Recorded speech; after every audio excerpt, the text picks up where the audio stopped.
Hey guys, welcome to the Community Difference Plano. We've got a very special show today. When we started these shows, we wanted to bring attention to some of the great stories and people of our community of Plano through schools and businesses and nonprofits. And man, that's still totally our goal.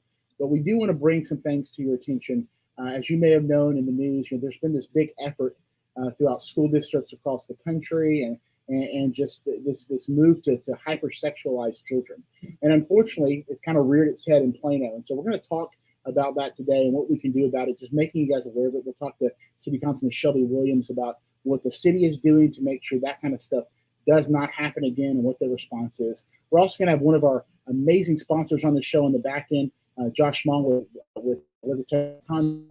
A week from this coming Tuesday is the election day. So what's on your ballot? What is there to vote on? Some important propositions for Plano, but also from the state, local, and national level. So big show today. Stick around for all that next on Community Difference. Tune in to watch our communities grow. See how our citizens, local governments, churches, small businesses, schools, and our local sports teams are coming together and partnering to make the difference. Are you ready? Let's go. Welcome to the Community Difference, Plano, Texas, with your host, Nathan Smith, and powered by the Difference live stream radio and podcast. So if you love your community and you love supporting the folks and businesses that make your community so special, then we invite you to like, follow, and subscribe to our pages, and then tune into each show to experience the Community Difference. Good afternoon and welcome to a very special edition of the Community Difference Plano. I am your host, Nathan Smith. It is great to be here with you as always. We are excited to experience the great city of Plano and be able to bring important things to your purview each and every week. So we're excited. We have a really good show, but it's a little bit different than today. A very important show. And we don't talk a lot of politics in the sense of the word. With the, in fact, Lynn Wilson, if you want to put in here, Lynn, for a second, when you started the difference, you kind of saw the landscape of all the negativity and just divisiveness that exists in media today. And some of it, you got to talk about, but we really wanted to kind of steer clear of that and bring the good, like the exciting stories, the things that are happening in the community that most people don't know about. And but we just can't, we can't steer away from certain things that we want to talk about today. So, Lennon, I'm excited to talk to Shelby about this, but we're going to hold on just a second. We want to give you a couple of things that we always share. First of all, and how's your weekend? I know you're a little sleep deprived today, but you're kind of over it. My week's going good. Was really excited to get this show going. After you brought my attention to this last week, I started looking to it as well. And like you said, Nathan, the Community Difference shows are about bringing the positive things that are happening in our community. And you made a good point before. I'm not gonna give away what the show's going to be about today, but people have the freedom to do what they want to do. There's a time and a place, I guess you could say. But it's kind of what we're learning about what happened in Plano. We're just putting it out there for debate. Was it the right time? Was it the right place? What are people's thoughts within the community? Nationally, I guess what concerned me was, and we've had some clarity on what happened and how it was marketed. But nationally, there is a trend to push this certain agenda. And I'm really interested to see what the good citizens of Plano have to say about this, because I think a lot of them probably don't even know that it happened. I'm wondering if it's going to happen again, where that goes in conjunction with the national trend of what's happening. And I think that the Plano citizens need to be informed. If they're cool with it, hey, good for them. I'm not sure that everybody will be. And before we dive in, as always, want to give you guys an update on the weather, what's going on this week. We'll jump into that real quickly. So, hey, it is officially here. Fall is here, I hope. But you know how Texas is, right? We could get like a 90-degree day, like randomly. But it doesn't look like that for the next 10 days. The 5th there, Saturday the 5th, is my anniversary. We're going to tell my wife. So it looks like great weather. Pretty excited about that. But man, hopefully you guys stayed dry yesterday. It was, I'm doing this challenge with a guy that I work with, and you do 2 45-minute workouts a day. And it's called 75 hour. I'm only doing it for 7 days. I'm starting small. But my workout, yeah, I'm like, just accomplish one thing first, and then you can expand it if you need to. My workout last night was literally a 45-minute walking through the neighborhood, which when I started was just a little bit of drizzle. By the time I got done, I was in a deluge. Like my feet were soaked, and I was like, well, hey, at least it's raining, and at least I got a workout in. So, but yeah, exciting things. Great time to be outside. Great time to visit the many parks and hiking trails and go on a picnic with your family. All kinds of fun things, opportunities there for you as a great citizen of Plano. We're going to dive right in. And before we bring on Shelby Williams, one of our good friends, been on the show a number of times, just an all-around great guy that really has a passion for people, a passion for the community, and we wanted him to weigh in on this. I want to just express, in case you didn't hear, what happened. And you may have seen this, if you watch national news or maybe, I don't know what your news source is, and it could depend on, what side of the aisle you're on. Maybe this is a big deal, maybe it's not, but just want to bring it to people's attention.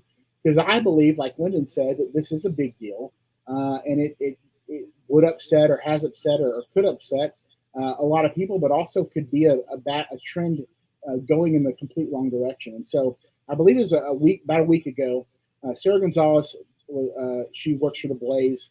She broke a story. There's a restaurant in Legacy area that had a drag show, right? Which is okay, great, drag show, not your thing, probably not my thing for sure. But the problem is they had children there, okay? And the event itself was initially thought to have been marketed as family friendly. There's kind of been some back and forth on that. One side says we're working to get a little more clarity on that. But there was like a disclaimer at the bottom. But the issue is that really, in my opinion, that shouldn't be up for debate, right? Like, you shouldn't have kids at a drag show. And if you've watched the news, nationally, you see this like out of nowhere. I don't know, maybe this was happening a lot and nobody knew about it, but it goes with the trend of this kind of hypersexualization of children and teaching them things or encouraging them to do things or make decisions about themselves, about their bodies, about just things that you shouldn't even be thinking about as a 4 or 5-year-old or even a teenager for that matter. And so this drag show happened. It was very, wasn't just the people in the show. It was the music, the vulgarity, what they were talking about, very anatomically explicit stuff. We'll actually show you a tweet that Sarah Gonzalez broke here in just a moment. But you guys probably saw this. Just to give you some details and kind of the response from the city and what has come out of from other citizens, I'm going to go ahead and bring in Shelby Williams, City Councilman for Plano. Shelby, how are you doing this morning, or this afternoon, rather? Yep, I'm doing well. Thank you very much for having me back.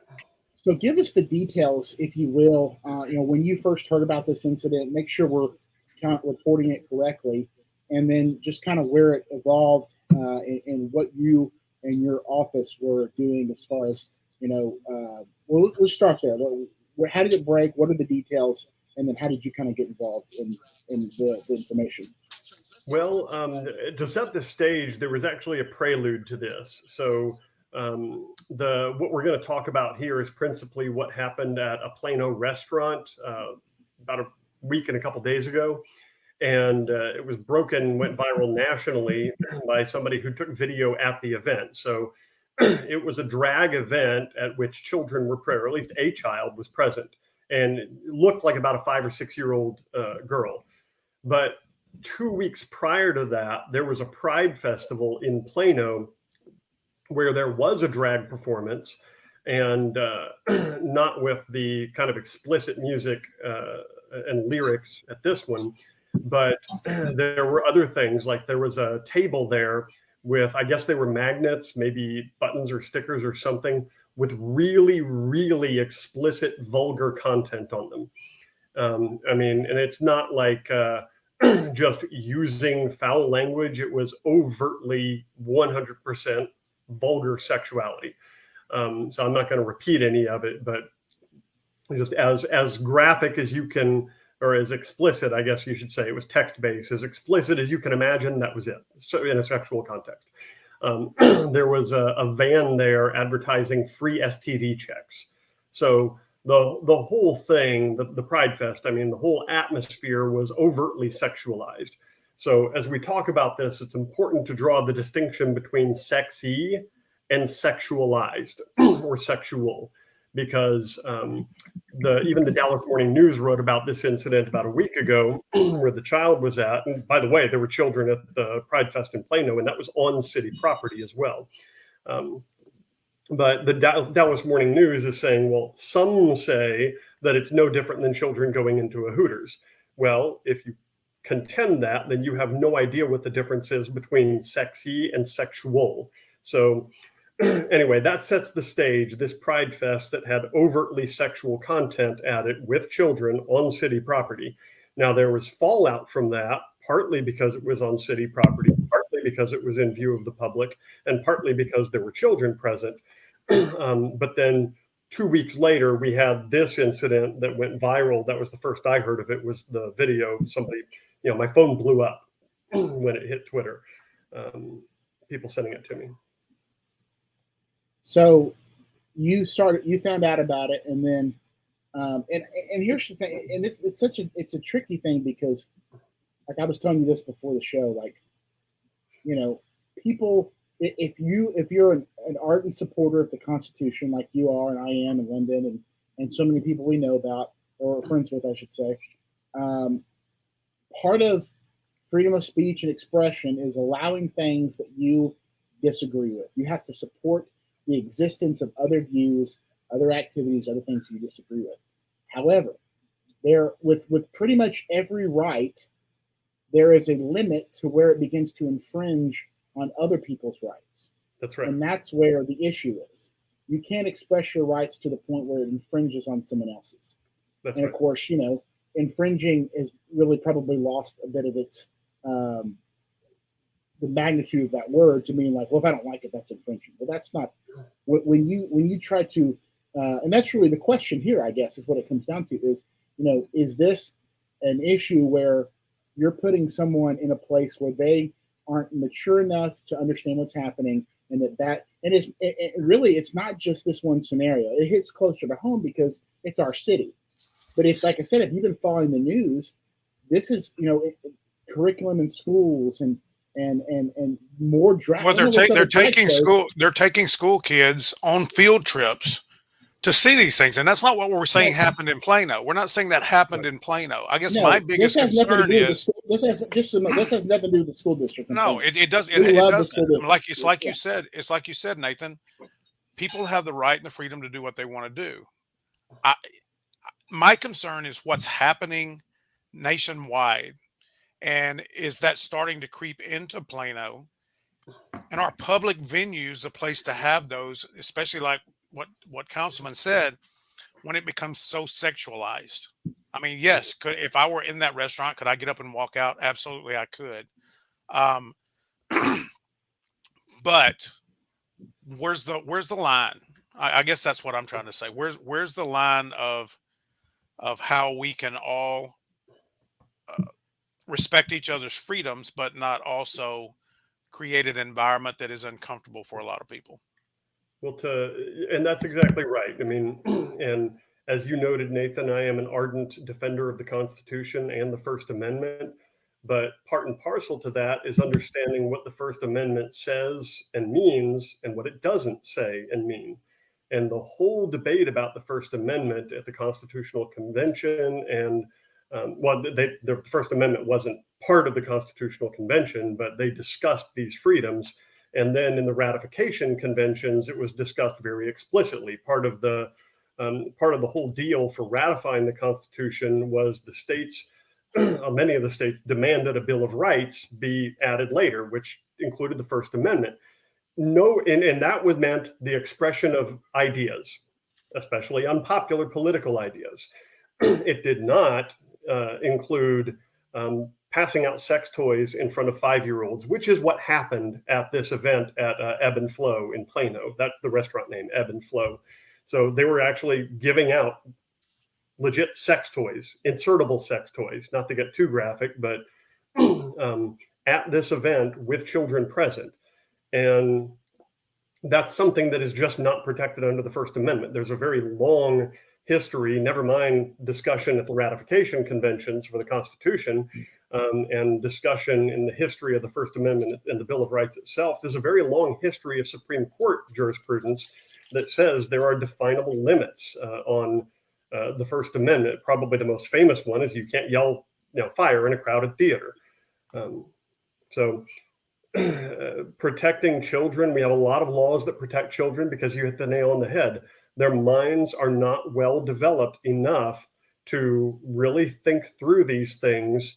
And they are serious things at a rational, responsible level. And that is why we protect them. That's why we don't allow children into strip joints, for instance. We don't allow children into strip clubs. So the framing about, well, this is no different than allowing your child in a Hooters or an R-rated movie, that's the wrong framing entirely, because the right framing is you don't allow children in a sex toy shop or a strip club, because that's the level this is at. That's how hypersexualized these things are. And if you can show the image that was posted with the video that went viral, there was a cut of, or just typed out with some asterisks, the lyrics that were being said in front of this child. Let's do that. Let's do that on the back side of the commercial. Sure. Here. We're going to go to commercial break, and then when we come back, we'll continue this conversation. Guys, stick around. The community difference. The difference is made possible by the following small businesses. Are you in the market for a new or used car or truck? Then contact Derek Wallets at Sam Pack's 5-Star Ford in Carrollton, Texas today. With Derek's 20-plus years of experience in automobile sales consulting and Sam Pack's 42 years of exceptional service in the DFW community, you will quickly understand what it means to experience the Sam Pack difference.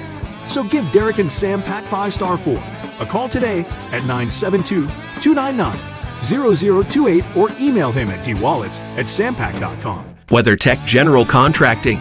We make your home renovation dreams a reality. Metroplex Delivery is DFW's premier restaurant delivery service.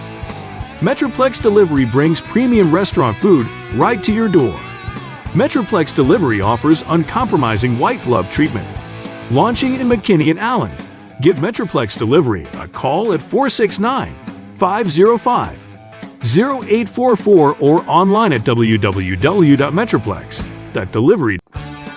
And by Alan Lester, branch manager and team lead for the One Group, a branch of Town Square Mortgage.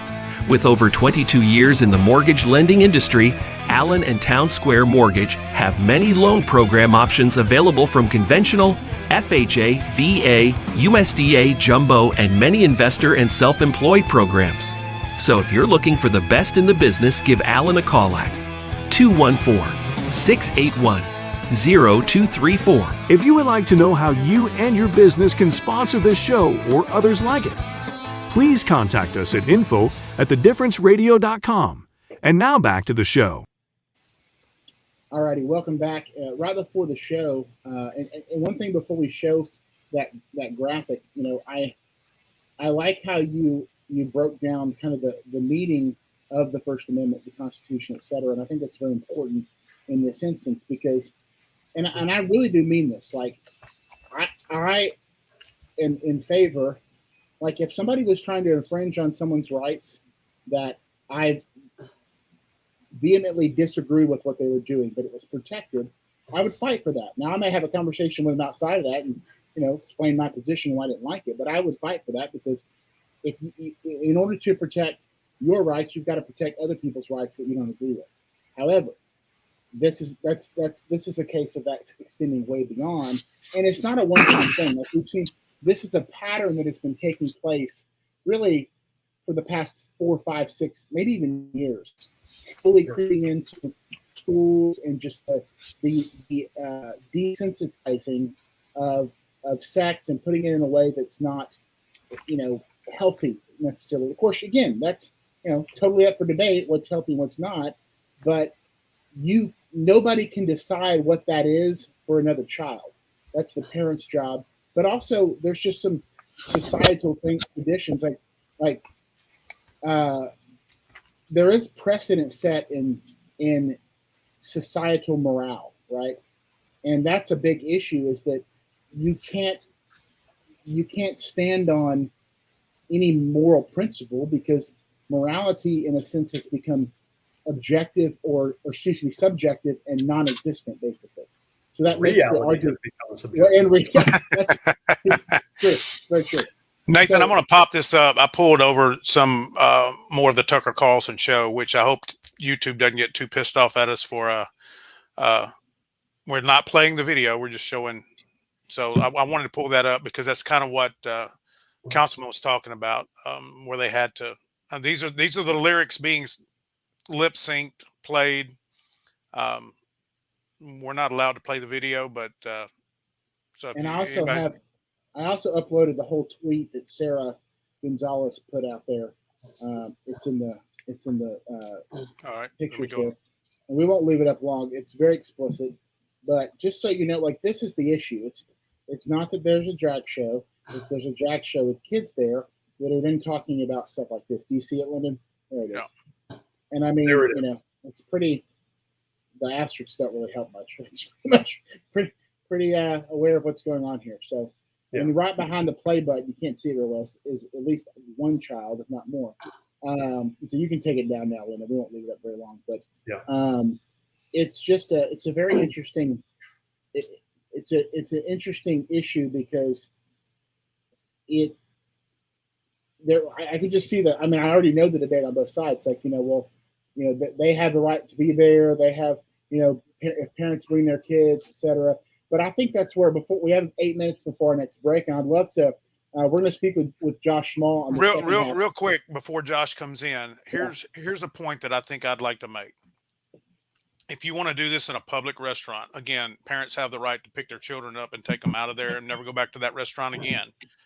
I think the message that people in Plano need to understand is, again, nationally, this type of entertainment is being introduced to schools and school-age children. Deliberately. You need to understand what goes on at those shows so that if and when it ever starts to come to your neighborhood, you understand what your child's being subjected to.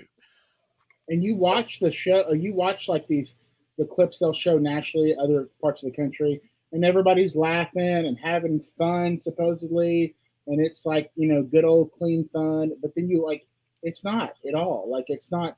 But that's the problem when you don't take sexuality seriously, which is basically, when you allow anything that you want to be true, you've rendered useless, essentially, one of the great gifts from God and one of the great gifts that God has bestowed upon humanity, which is sexuality, sex in general, and you've bastardized it in a way that's destructive. And that's really, and again, I know people listening may not agree with that, but that's time and time again, see history proving that to be the case. Yes, sexual depravity is what leads right before a collapse of civilization. Yeah, and we shouldn't be misled by the smiles and the laughter captured at such things, because people at cocaine-fueled sex parties are having a good time too. Doesn't make it right. Yeah, and it doesn't mean there's no consequences. Mentally. That's why the children need to be protected, because they can't weigh those consequences for themselves with a responsible adult mind. Sure. Let's bring in Josh Small. We're going to actually talk about Josh back half of the show here about, he's one of our sponsors, and with WeatherTech General Contracting, we're going to get more to know him a little bit more and ask him about his business and kind of what he does. But as a parent, Josh, if you want to just weigh in, and now obviously, you would never bring a kid to something like this, but what does that make you think? Again, we don't know these people. Like, I want to be a little careful to cast judgment, but I think there's some judgment worth being cast here if you're a parent bringing your kid to something like this. And then not just in Plano, but you see that across the country where these little shows are happening. Like, what is, like, how could you possibly do that as a parent? It makes no sense.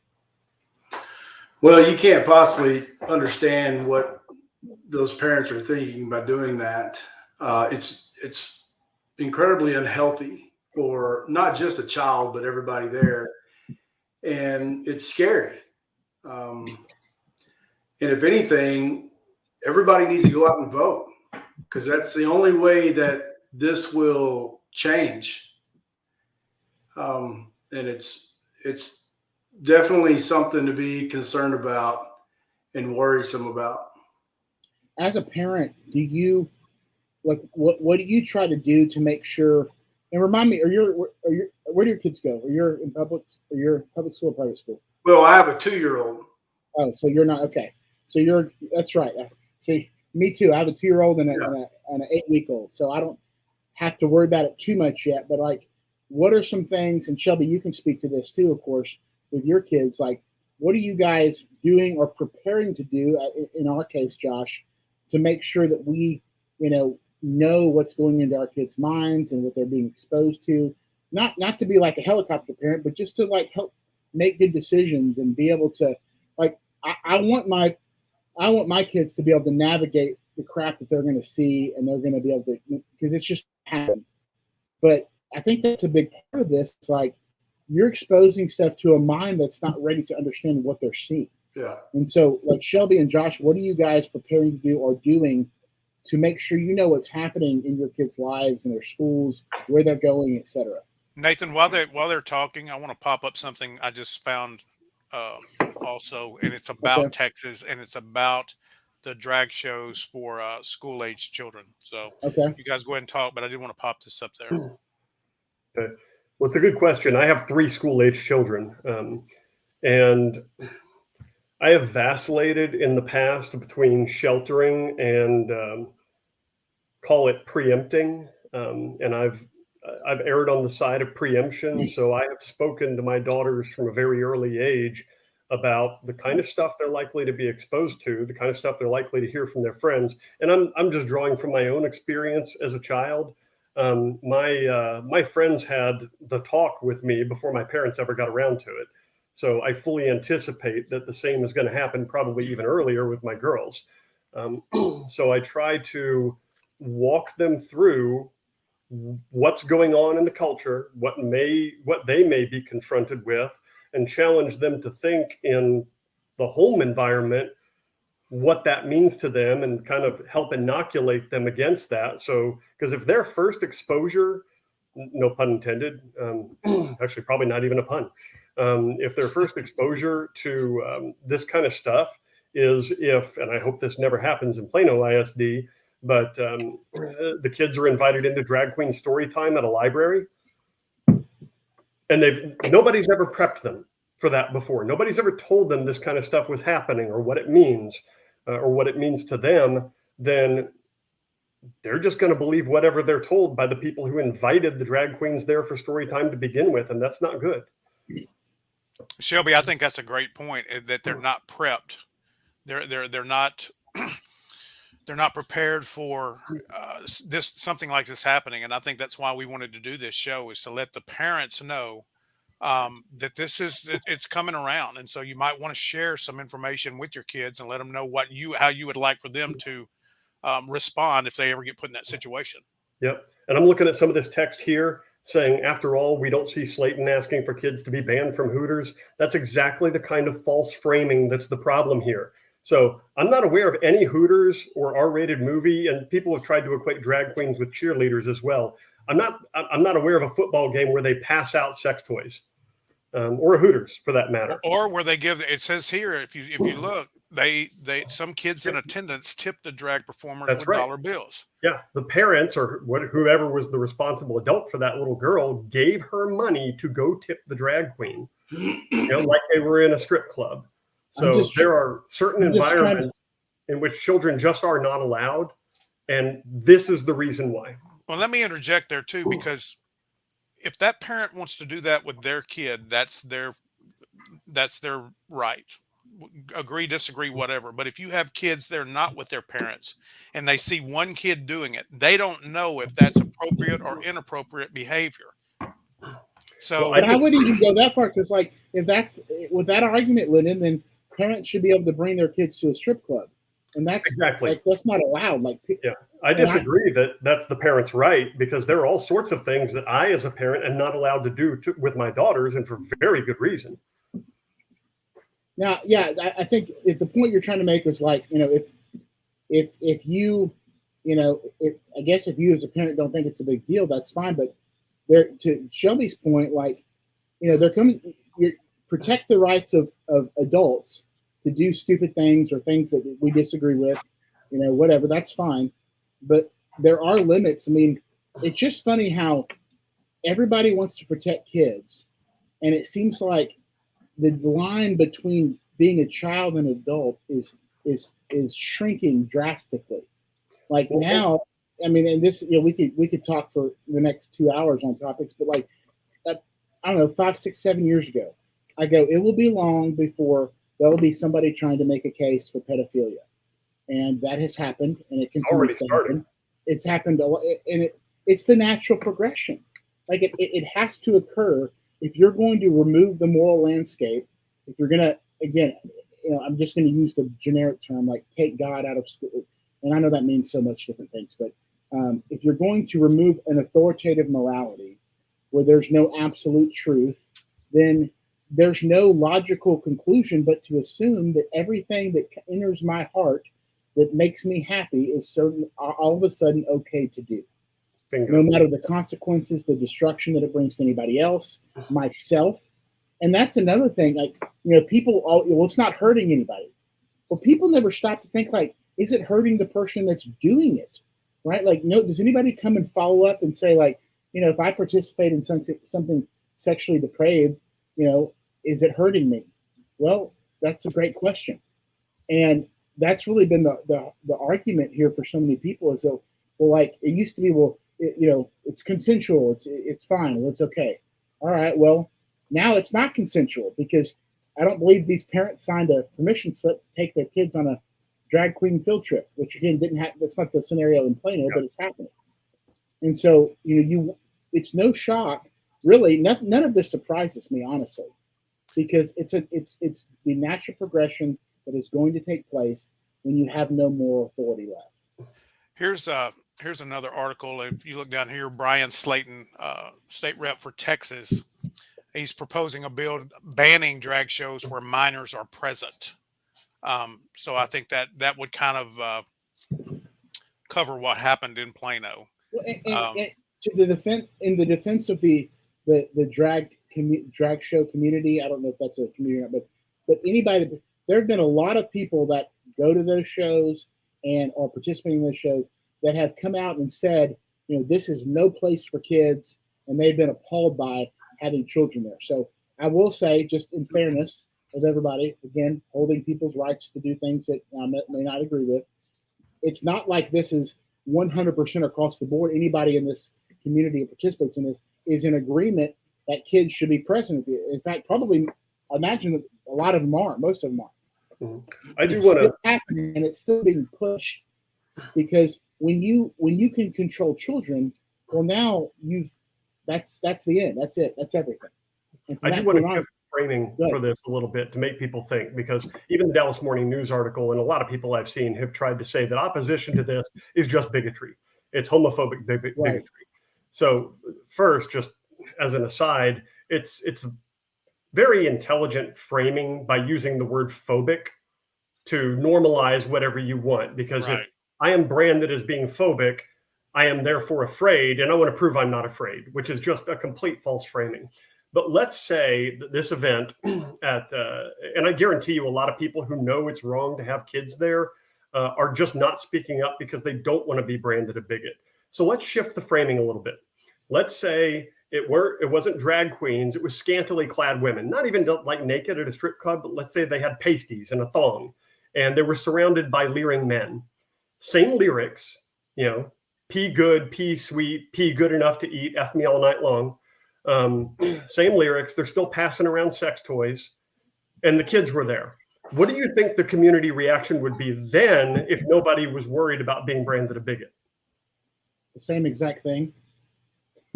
Well, I think they'd be up in arms. Yeah, they'd be allowing a kid there. But here, they're relatively silent. because it's a drag show. So you think you're saying you think there's more outrage that's not being expressed because of fear. But yeah. I think the outrage would be the same. It just would be how prevalent would it be? No, I think if it were a woman surrounded by leering men, then there would be a very vocal community outcry. I think the outcry that people feel is being suppressed because they are afraid of being branded a bigot. And even in the Dallas Morning News article, somebody is quoted as saying they think that the outcry that is there is just because of homophobic bigotry. It has nothing to do with that. Like that's such a cop out, and it's like what you said. Like, I mean, you just saw that picture of that kid just being paraded around. That was, at the beginning, you see the one giving the tip right there. Yeah. So here's the dichotomy here. I was just picturing, like, I give money to my son every Sunday to go put it in the little star, for kids worship before they go off to children's worship. And I'm just trying to imagine, like, the dichotomy of going from something like that, and then giving kids money to put a tip a dancer of any kind, whether it be drag show or the example that you gave. Like, it just doesn't equate to me. Like, and Josh, like you and I, Josh, our kids are younger. What do you does this scare you? Like, does this concern? Obviously, this story concerns you. I know that because I know you. But like, as your kids grow up and my kids grow up, like, what do you?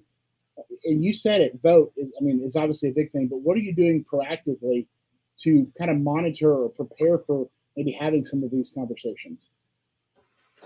Well, we try to protect her as much as possible.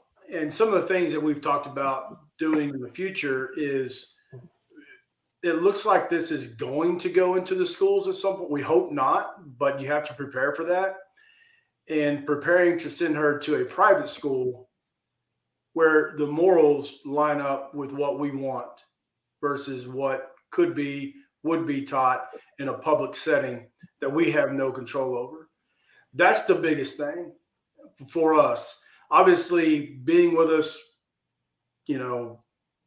teaching her what's right and what's wrong as far as what we think, and preparing her mind for these types of situations so that she can make decisions, healthy decisions. Everything that we're seeing on the show that you're presenting to us, it's just unhealthy. It's unnatural and it's unhealthy. And it will not survive in society. It can't. But we're having to deal with it right now, and it's unfortunate. And I think you use one of the common words that are thrown around, Shelby, that you talk about, and that's a great point, Josh. People are afraid of being called bigots or some sort of phobic or whatever, and you've lost it. People have lost the ability to have debate about anything really. But at the end of the day, it's not about how it's not about being fearful of something like that. I think if you got to the bottom of this, a lot of people that are against this type of stuff actually, have some empathy and sympathy for people that, maybe feel like they'll participate in stuff like this because they feel like, they're just looking for something and not being fulfilled. And I know a lot of people, that are in that world, don't believe that and think that they're, fulfilling what they want to do and doing what makes them happy. But the statistics, suicide rates, just livelihood does not reflect that. It doesn't reflect happiness. And so I think at the end of the day, what you have a lot more, not bigotry, but a lot more empathy under the guise of, but we still have to protect, because until we have some sort of moral basis to stand on, we can't I should say defer to any type of moral high ground because that's all been eroded basically. Does that make sense? Yeah, all this entire matter bleeds over into the transgender push. And as I have said for years now, all of God's children deserve our love and respect. But people with gender dysphoria, which the people who actually suffer from gender dysphoria are vanishingly low, like 1 in 30,000 to 1 in 100,000, minute. But the people who do genuinely suffer from it need our help, not our indulgence. And I think, and I've said this recently on Facebook, but I'm saying it increasingly lately. I think 90% of all of our problems as a society would evaporate if we treated one another first as fellow children of God and everything else second. Like, that doesn't mean you have to agree with everybody, or you have to accept some notion that all ideas are equally valid. But if I have a mortally fatal disagreement with you, if I look at you first as a child of God, then there's a much greater chance that we will resolve those differences peacefully. Well, I agree completely. Let's do this. We got about 5 minutes before our break, and one of the things that the last 15 minutes, I want to talk to Josh in a little more detail. But one of the things I want to touch on today was the November 8th is coming close, 2 weeks from today. What is on the ballot for Plano? What are some things to be aware of, not only on the local but national level? I know we've got some big propositions coming up. We're going to be talking to the couple, Rick and Marshall, who we had on a couple weeks ago, that are running that program, the Future Forward program for the school district. And we're going to have them recap that next week, and then obviously put a big push for the 8th. But, Josh was talking about, hey, go out and vote. Make sure you know who you're voting for, what you're voting for. And that really is a big part of it. And so, on November 8th, what can Plano citizens expect? What are they going to see? And if, Lyndon, if you want to share that Ballotpedia website, I think it's really cool. That helps you kind of navigate your ballot. But if you want to talk about that for the next couple of minutes before we do our last break, Shelby. Sure. In a nutshell, local elections will not be until next year. Local elections in Texas are generally in first Saturday in May, so springtime. The election for which early voting just started yesterday are for state and federal elections, by and large. So obviously, governor's race is at the top of the ballot. All of the congressional races, the U.S. House and the state House, because they're every 2 years, the midterm elections. And then we've got some state Senate races, as well as a lot of judge races, Supreme Court, district judges, et cetera. So they're peppered around. Plano residents, if you are in Plano ISD, will see a handful of ballot measures when you go to vote. So one is to exceed the voter approval rate for a tax increase. And then there are several bond measures. There's for technology bonds, stadium improvements. There's a I think it's $1.3 billion bond with a B for, where was this? This is school renovations and safety. It's 1.2 billion rounding up. And then there's 130 million for an event center. I am actually voting against all of these measures, not because I don't think they're all a good idea. I do not agree with the event center for various reasons. The real reason is Robin Hood, otherwise known as recapture. And I have 3 children in Plano ISD who would benefit if this bond measure, some of these bond measures passed. But if we are ever to fix Robin Hood, and $214 million of our taxpayer money is going out of the school district this year because of Robin Hood. Explain that real quick for people. Yeah. Basically, since we are a property-rich school district, we have to take roughly a third of all the school's property taxes and just give it to the state to redistribute to other school districts, including La Jolla ISD, which is a property poor district, hence Robin Hood, robbing from the rich and giving to the poor, that built I think it was a $20 million water park with Robin Hood money, and then wanted more money to operate it. So this is where your tax dollars are going, not even in Plano ISD. So long story short, I'm voting against these bond measures because they're propping up Robin Hood.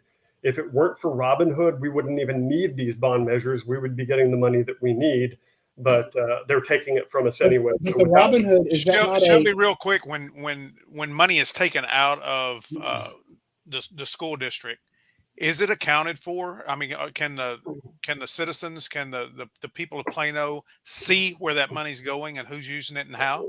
You can follow the trail. It's not very easy to follow, Right.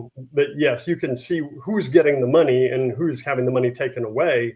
But passing these bond packages adds additional tax to the taxpayers of Plano to make up for the taxes that are already being taken away from us and given to other school districts, which is why I'm voting against these, because there needs to be enough pain for this to really change. And I'm going to be incurring the pain. because I have kids here, but it's got to change. What's where to is that prevent coming what's from? to prevent Robin Hood? What's to prevent Yeah. Robin Hood from taking any of the new money that could be allocated if the bonds pass?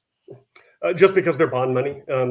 Bonds are they're okay. A little. I don't know if we have time for this segment, but as quick as I can. Tax rate is made up of two components. There's the maintenance and operations portion. Then there's the interest and sinking, which just means debt. So the more debt you pile up, that doesn't go to Robin Hood. That just means we, the people of Plano, are uniquely on the hook for that, or Plano ISD. And so that's what's basically subsidizing Robin Hood. We don't have the money for everything we want to do because it's being taken through Robin Hood. So we're going to offset that with bonds to pay even more taxes and alleviate the pain such that the root problems never going to get taken care of. So I'm incurring voluntary pain to fix the bigger issue. Where does who controls? Is Robin Hood at a state level? Yeah, Robin Hood is the state law, basically. It's called recapture. It's the school financing mechanism, but that's governed by the state legislature. And so it's the state legislature who needs to hear from the school district administrators and school board members and the parents saying, no, enough is enough. Fix this. Interesting. And every session, some people talk loud about repealing Robin Hood, and it never happens.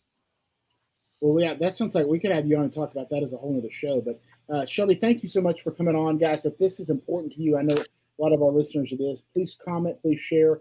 I'd love to have we could probably continue this conversation as we're continuing to look out for things like this happening in our city and across the state of Texas. So we'll take our last break. When we get back, we're going to finish up the show with Josh here, talk about WeatherTech General Contracting, get to know him a little bit as one of our great sponsors. Guys, stick around. We'll finish up when we get right back. Tired of that north of the border seasoning? Thinking there's got to be more than just salt and pepper to flavor your steak? Your brother-in-law yapping that he's the grill master? Here's your solution. Goodness Steak Seasoning. It's a blend of 9 unique herbs and spices that'll have your mouth saying, goodness. What was once just for steak night for the family is now being enjoyed by thousands of families across the USA. Grab a bottle or two today at Ham's Meat Market off the square in McKinney, Profound Foods in Fairview, and at bringthetasty.com.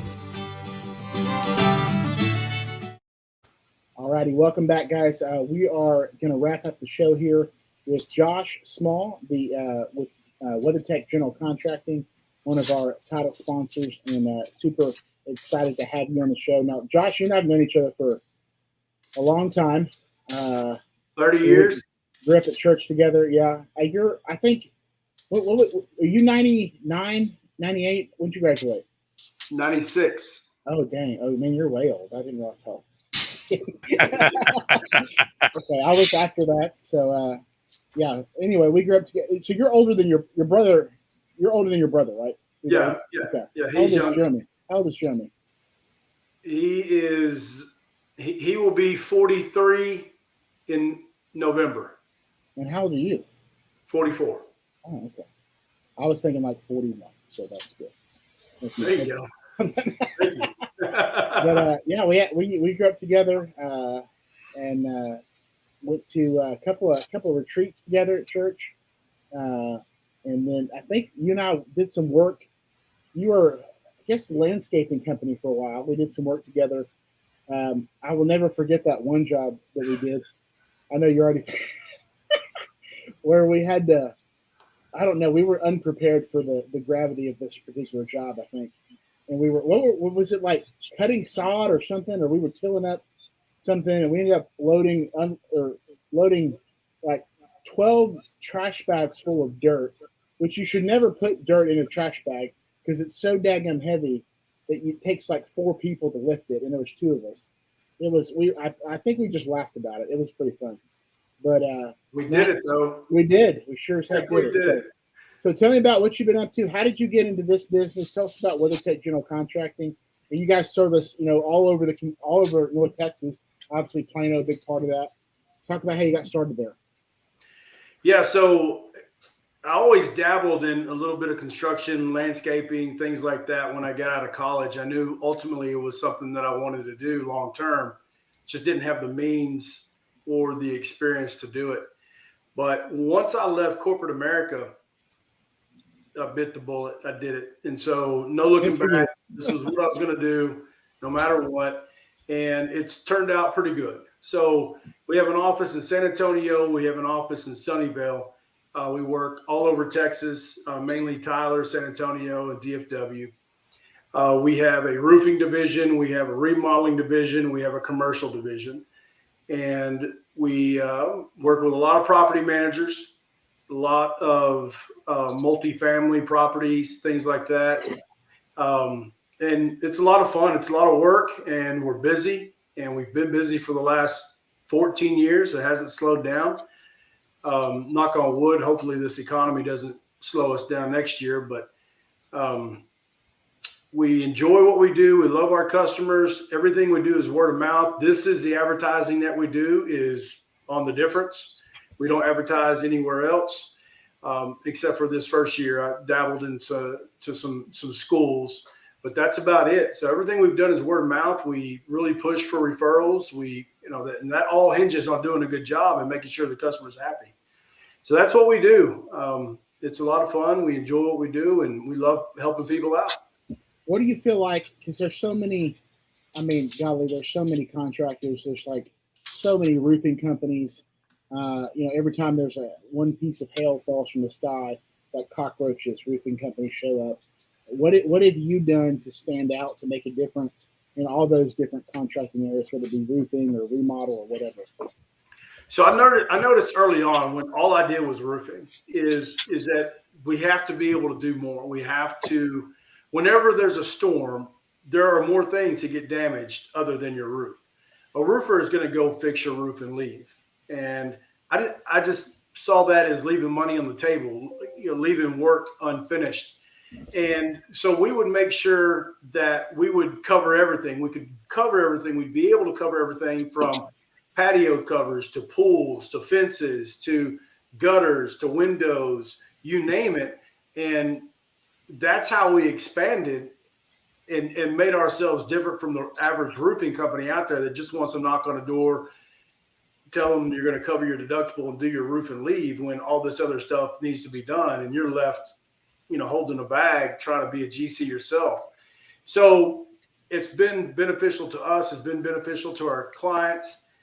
They appreciate the stuff that we do. We're not a wham, bam, thank you, ma'am kind of company where we just come in, do the roof and leave. We try to do as much as possible. We are thorough in everything that we do, from our reports to the work, how detailed it is. And one of the biggest things that we do is we don't collect the money until we're finished or until the customer is happy. And so that's real big. And that puts a lot of pressure on us to make sure everything is done correctly. The customer is absolutely happy in the work that we've done so that we can get paid and we get referrals that way. And that's how we do things. Well, that's one of the things that, I think we've talked about on this show, not on this show, well, even on this show, but specifically on the difference for a long time. It's just, making the difference, right? Doing that little thing extra. I talked about that in the networking group that I'm a part of, that Lynn and I are part of. It just separates you from the competition. And it really is the little things. I know that's so cliche, but it is the little things that make all the difference. And going the extra mile, realizing that how would you want to be treated? And, just knowing you as a person, Josh, you're one of the most genuine people that I've ever met, just an all around good guy. And I say that, as a friend, but also anybody that's looking to do business with you, they're definitely not going to be sorry. And so, as we finish up here, and again, thank you for coming on. Thank you for jumping in the first half of the show with us today. You bet. And just commenting on some pretty important topics. But what are some, if people want to get in contact with you, got your information scrolling across the bottom here, email or phone, the best way to do that generally? Yeah, you can go to our website. Our phone number's on our website right there, 877-682-2556. Somebody will answer the phone and can help you out with questions or projects or anything that you need. That's the best way to get a hold of us. We work 24/7. So if there's a problem at your house and you have a leak or have some type of disaster, call us. Doesn't matter what time it is. We will help you and work with you to get whatever that is accomplished, completed.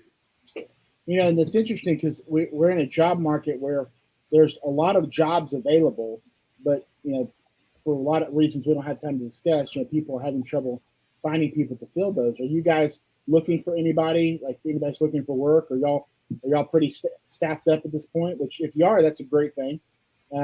Just curious for anybody that might be in that field. Yeah, so I've been fortunate to have the same guys for 10 years. Oh, I that's awesome. haven't had any turnover. That's a testament to you right there. I mean, that's pretty amazing.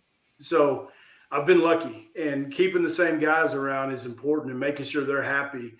And I've done a good job at that. And they stick around. They're always here. We've never had any problems.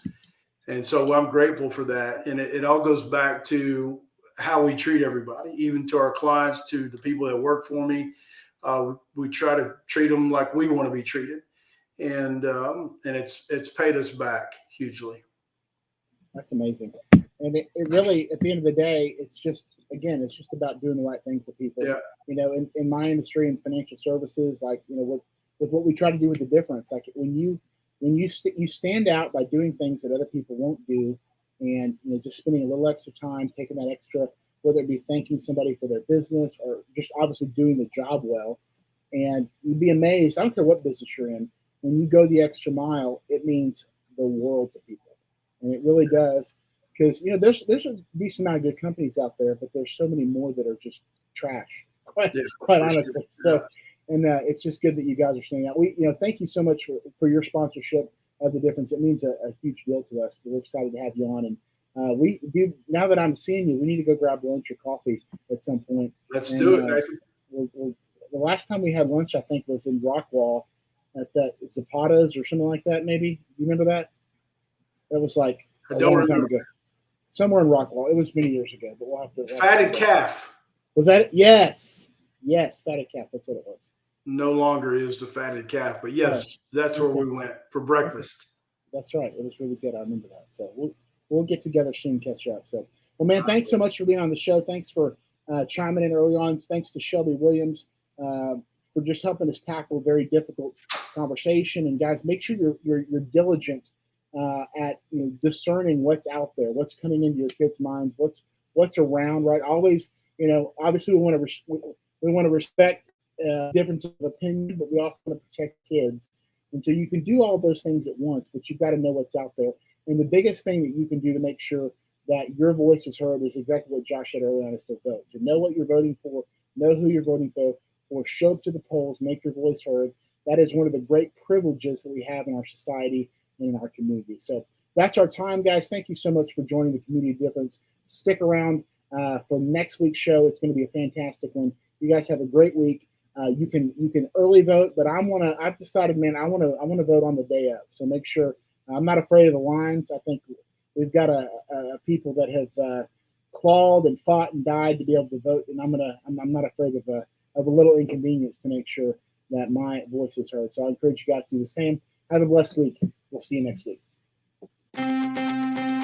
Thank you for tuning into the Community Difference. If you enjoyed the show, take something you learned and apply it in your community or your business in order to make the difference for someone else. Remember, the smallest change begins with a single action, but a single action can make all the difference. A special thank you to today's amazing guests. Also, if you'd like to be on the show to share your unique story and how it made the difference in your community, please contact Lendon Wilson at lendonw@thedifferenceradio.com. Until next time, this has been the Community Difference in Plano, Texas, hosted by Nathan Smith.